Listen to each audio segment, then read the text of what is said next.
One of the biggest earthquakes to hit the South Pacific in modern history forced thousands of people in New Zealand to evacuate and triggered tsunami warnings across the world Friday.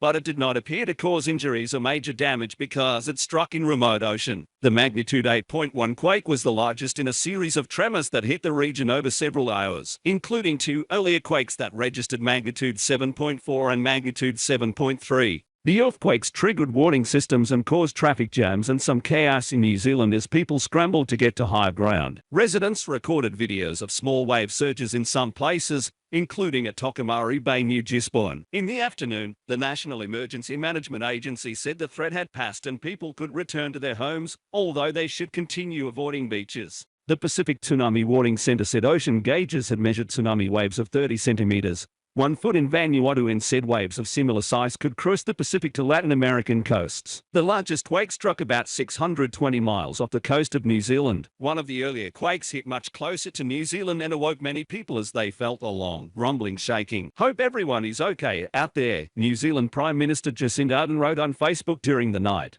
After the largest quake, civil defense authorities in New Zealand told people in some coastal areas to immediately get to higher ground. Emergency Management Minister Kiri Allen told reporters that people had followed the advisory. They felt the long or strong earthquakes, and they knew to grab their bag and head into the highlands. She said, "I can only thank and acknowledge the tireless efforts of the men and women from up and down the coast who knew how to act, when to act, and what to do."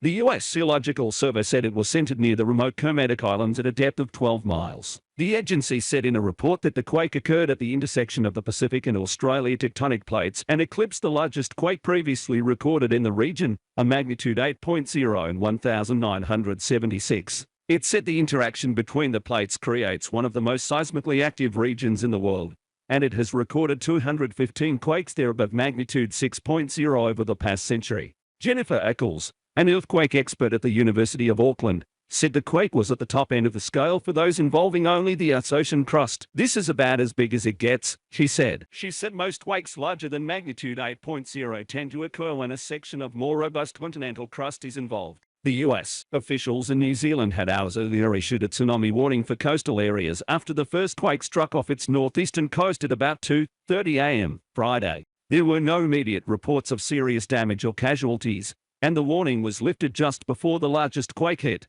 The U.S. Geological Survey said the first quake was centered at a depth of 13 miles under the ocean about 108 miles northeast of the city of Gisborne. It was widely felt in New Zealand, and residents in the major cities of Auckland, Wellington and Christchurch reported being shaken awake. In 2011, a magnitude 6.3 quake hit the city of Christchurch, killing 185 people and destroying much of its downtown.